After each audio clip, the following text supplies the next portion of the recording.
Football's a funny sport, yeah, because if you cast your minds back all the way to January, Inter were in position to compete and win all four trophies available to them this season. The Serie A title race, the Coppa Italia, the Super Cup, and the Champions League. They honestly were poised to compete and go far in all four. At one point this season, there were talks of a treble on the cards for Inter. But if you had told those same fans of Inter that 6 months later, their team would end up trophyless on the back of the biggest Champions League final loss in history, and hiring a manager that at that point hadn't even taken a job at a first team club, I think they would have just laughed hysterically, or they would have accused you of just being crazy. And yet that's exactly what's happened. I mean, if this doesn't show you that the margins in football are so small between success and failure, between your team going on to do one thing or another, it's crazy. But how the hell have Inter ended up in a situation where they go into next season off the back of the biggest Champions League embarrassment ever, a trophyless campaign that promised so much, and under the helm of a manager with little to no experience whatsoever?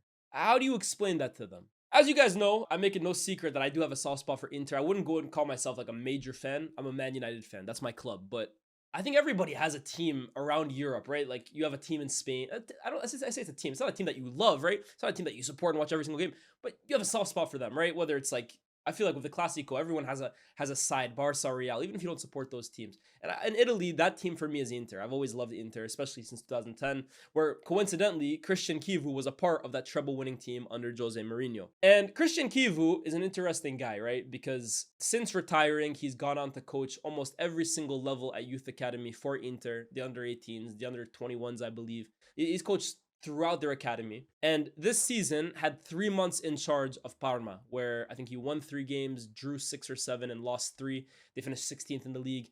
What I'm trying to tell you here, right, is Chivu is not a super experienced manager. He's not a world-class manager. He's barely a manager at all. Like, there's not much to kind of grasp here. Whether he's a success at Inter or not is anybody's guess, because there's just not enough sample size to conclude that. But that kind of brings us to the next question. Why on earth would Inter replace Simone Inzaghi, one of the great managers in world football, a master tactician, a guy who has really gotten wine out of sewage water with some of these Inter players, with a guy who's a relative novice at this level? The simple excuse, the simple reason is that Inter have completely messed up this entire saga, 100%.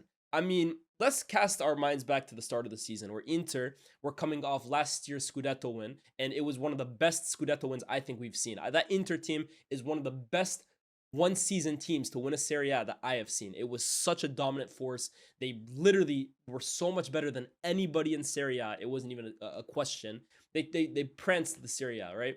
And they go into this season again as big favorites, because one thing about Inter, and I think everyone looks at them in the Champions League and says, well, they have underdogs, they don't have the best players, which is fair, but that's in the Champions League compared to Barca, to Real, to PSG. In Italy, Inter have the best team. Inter 100% have the best squad compared to everybody else. So they are expected to win the title. And again, like I said, in January, they're still in position, although, I mean, Napoli, and at that point, I think as well, too, Atalanta were really making it tight. But again, they're on course to do a really, really good season. But you could already start to tell with this Inter team that the wheels were starting to come off, or at least if they weren't coming off, they were starting to rust a little bit, because as good a team as Inter are, and as brilliant a manager as Simone Inzaghi was, this Inter team is very, very old. They are one of the oldest teams in Europe. In fact, when they made the Champions League semifinal this year, they became the oldest team to make a Champions League semifinal since Juve damn near 10 years ago. They have plenty of over 30-year-olds in the squad, some of them over 33, some of them damn near over 35. It's an old team, and on top of that, it's a team that doesn't have a lot of depth, right? So the strikers are brilliant in the form of Lautaro and Thuram, but the replacements for them are Joaquin Correa, Arnautovic, and Mehdi Taremi, who was one of the big acquisitions. I say big, even though he came on a free, but his reputation made him a big signing for Inter, and he just never really got going this season. So not a lot of depth in attack. If either of those two went out, we knew they were in trouble.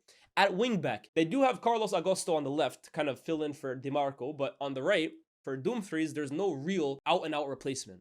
So throughout this team, there are a lot of holes in the squad, and everybody knows it. And with Inter poised to go deep in 4 different competitions, naturally, you would think that ownership would look at this kind of opportunity and say, how do we best equip Inzaghi and the boys to get over the line? How do we make sure that they have the best chance of winning all these trophies? The answer to that question was sit on your hands and do absolutely F all. That's exactly what they did. And around Italy, while you saw the likes of Milan bring in Joao Felix, Kyle Walker, and Santiago Jimenez, Inter decided that they were just going to stand put and go to war with what they had. And that's not to say that Milan got it all right, right? Walker was a poor signing.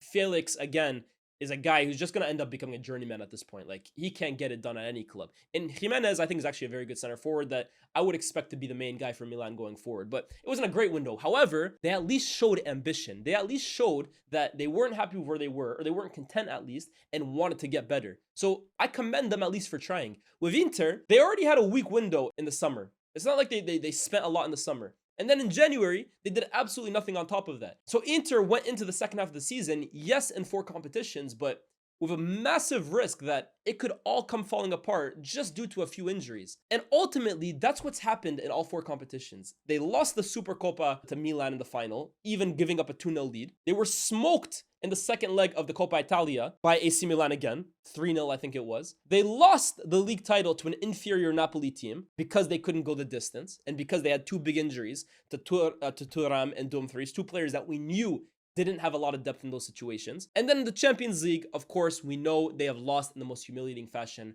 5-0 to PSG. And on the back of that, everything has just kind of collapsed. Simone Inzaghi has left the club. He's gone to Al-Hilal. We are going to talk about that. And the morale in the club has never been lower. They're replacing him with a novice. And I think just the overall perception of Inter now is just like, well, these guys are screwed. These guys are screwed. And one thing I haven't really liked coming out of this final is this narrative now that people are kind of spreading about Inter that, oh, well, they were never a great team anyways. And look at the quality that they have. Like, how can you even expect them to compete with PSG or with Real Madrid? Like, they're an average team. Like, they got lucky to even make it this far. I don't like that narrative whatsoever. And I don't like the narrative either that after the game, people were bringing up PSG's wage bill compared to Inter's wage bill. And it's not that it's false, but I'm of the belief that if you're able to make the Champions League final, you already had to beat teams with more quality than you. You already had to beat teams with a higher wage bill than you. Inter have made 2 of the last 3 Champions League finals, against City the first time, against PSG this time. And even in that second season where they didn't make it, I actually think they were unlucky because they lost to Atletico on penalties. But I look at that entire run that they would have had to go on that side of the bracket, I would have actually had them favorites to go to the final. So they could have very easily made 3 Champions League finals in 3 years. This for a club that everyone says doesn't have the greatest individual quality and they got lucky to get there. No, Inter, although it's true don't have a lot of great individual quality, are a great team. Under Inzaghi, they formed a brilliant unit. Everybody knows their role. They're so confident in their system. And because of that, they're able to go toe-to-toe with the biggest teams in the world. And it's evident on this last season. In this Champions League run to the final, they drew to City away. They beat Arsenal at home. They beat Bayern Munich over 2 legs. They beat Barcelona over 2 legs, in which everybody thought Barca would go through.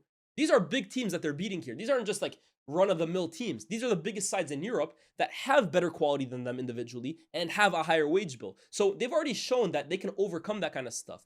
No, the reason I personally believe Inter got destroyed by PSG in that final is for 2 reasons.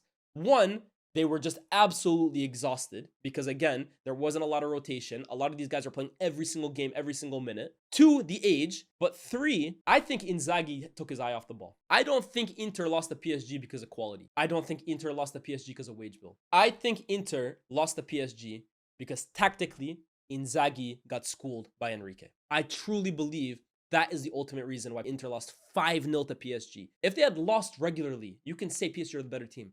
But to lose 5-0, I'm sorry, you cannot tell me that's down to quality of players.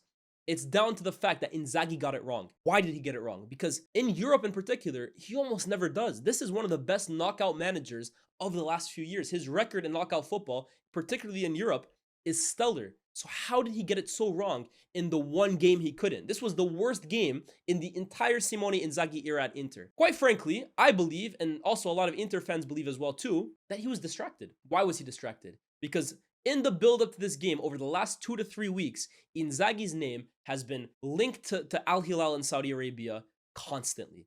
All the talk has been about Inzaghi joining Al-Hilal after the final. And there was no guarantee of it happening, but there was so much speculation. And I believe Inzaghi let the speculation get to his head. I think he did not go into this final as focused on the task at hand as he should have been. Because I think he had one eye on Al-Hilal. And a lot of Inter fans believe that as well too. And I blame him for that. But I also blame the board as well too. Because I think they let it get to that point as well, too. First of all, the fact that he was going into the last year of his contract anyways, I think he has one more year after this, but they did let it get too short. But also, I don't think they made enough of a stand in kind of distancing Inzaghi from the club, saying, forget about Al-Hilal. This is the final. This is what everybody is focused on. I almost feel like Inzaghi, and I can't prove this, but that's my feeling because of how badly he got schooled over 90 minutes. I'm sorry, there's no way he could have been as focused on that game as he should have been. And I truly believe that was the biggest reason, because you look at how Inter played against PSG. Again, there's losing and then there's getting destroyed. And Inter, from minute 1 to minute 90, were at 6s and 7s. They were so inferior to PSG in every single metric. Not from a quality point, oh, yes, from a quality point of view, but even from an athletic point of view, from a physical point of view, from a tactical point of view, from an IQ point of view. PSG beat them in every single metric possible. How can you chalk that down to just quality? Because if that was the case, Barca would have beat them. Bayern would have beat them. City and Arsenal would have beat them. I'm sorry, tactically, they were just not prepared for this game. And I have to look at Inzaghi. And now Inzaghi, after the game, to no one's surprise, has left the club to go join Al-Hilal. And again, a lot of Inter fans find it a very cowardly decision because he's leaving Inter after the worst defeat in their modern history. Like, they've had huge eras, especially in the last decade, where Inter have basically walking through the desert. Like, they've been so poor. It's been their banter era, if you want to call it that. But that was to be expected because of the squad and managers that they had. This is an Inter team playing the Champions League final on the world stage in front of billions of eyes. And they shit the bed this badly. It's the worst moment in Inter's modern history. And Inzaghi has kind of left them behind for the big paycheck. And it's not like he shouldn't take that paycheck, but like, after the way he's gone out, it's not a good look. And you look at Inzaghi's resume or his time at Inter, and he's played some amazing football at Inter. And although I keep trying to say it's not a quality point of view of Inter, it's not a quality issue, it is in some way, right? Because quite clearly, Inter do not have the best players in the world. You have players like Mkhitaryan, like Darmian. You have players, Thuram was a free signing. Sommer was a £7 million signing. They aren't the best players in the world. Yes, they do have a lot of quality in the form of Barella, who's one of the best midfielders in Europe. Bastoni. I think Thuram is a really, really top center forward. But like, they aren't world beaters. You know what I mean? They don't have a Yamal. They don't have a Dembele. They don't have an Mbappe. They don't have all-star players in every single position, if you understand what I'm saying. But what they do have is a remarkable team unity and an understanding of the system that Inzaghi has basically drilled into these guys' heads. So in one sense, you have to look at what Inzaghi has done with this Inter team, the football that they've played, and how far he's taken them in certain competitions, and applaud them. For a club like Inter to make the Champions League final 2 out of the last 3 years is a remarkable feat for the manager. However, there's also a second way of looking at this, right? Because as much as quality is a question mark for Inter in Europe, in Italy, like I said earlier, it shouldn't be a question mark. They have the best team in Europe, in Italy, excuse me. They have a better team than Lazio. They have a better team than Milan. They have a better team than Juve. They have a better team than Napoli. And yet, over the last 4 years, they've only won the Scudetto 1 time or 2 times. I think they've only won the Scudetto 1 time under Simone Inzaghi. For the quality compared to everyone else in Italy, that's poor. That is poor. Like, you can't win the league every single year. But you look at the teams that have beaten them to Serie A's, right? Like, this Napoli team this year is one of the worst teams to win Serie A I have ever seen. And that's nothing to take away from Conte, because I think it's an amazing coaching job. But you look at that squad, quality-wise, if you want to get an Inter, look at the Napoli team that just won Serie A. They have no business finishing above Inter over 38 games based on quality. And yet they have. He has done a good job, but you almost think as well, too, could you have done more? Maybe you overachieved in Europe. But domestically, I think there's an argument to be made that he has underachieved. However, him leaving, without a doubt, is a massive, massive loss for Inter. I don't think that can even be thought about differently. I do think it's correct that he leaves, even for his own sake, right? I think for both parties. After a loss as damaging as this and an end to the season as damaging as they had, I'm sorry, I think they do need a complete reboot. I do think they need a complete reset, because I don't know how you can come back from a 5-0 loss as a manager. I don't think Inzaghi could come back next season and just get these guys playing like nothing happened. Like, that big of a collapse at the end of the season is taxing mentally, man. Seriously. I mean, you look back to 2002, right? A team that were in a similar situation to Inter, Bayer Leverkusen. That team under Michael Ballack, with Lucio, Berbatov was part. You know the squad I'm talking about. They infamously gained the nickname Bayer Leverkusen because they, similar to Inter, were on course for a treble. And on the final day of the Bundesliga season, they lost the league. In the final of the DFB Pokal, they lost the final. And in the Champions League final as well, too, they lost that. So in the space of 3 games, they went from potential treble winners to not winning anything at all. The following season, Yes, they lost Balak, which was a big loss to Bayern, but they went from a potential treble team to a team who finished 15th in the Bundesliga. 15th! That's how mentally taxing and how traumatic this kind of collapse can be to a football club. And I do worry for Inter that even if Inzaghi had stayed, next year is going to be a tough year for them. Now that he's left on top of that, and the replacement isn't a world-class manager, or it isn't a potential, like you know how when Pep came to Barca, right? He was kind of seen as like a potentially generational kind of manager, Zidane at Real Madrid. There's no guarantee with Chivu that he ends up becoming that. I do look at Inter and I say this is an unambitious move. This is a move that quite simply is all about saving pockets. And that's the problem with Inter. They have made some really good sporting decisions based on the budget that they have, but there's no getting around it. They have been cheap. And I understand they're not the most ridiculously stacked club financially, but they are making cheap decisions.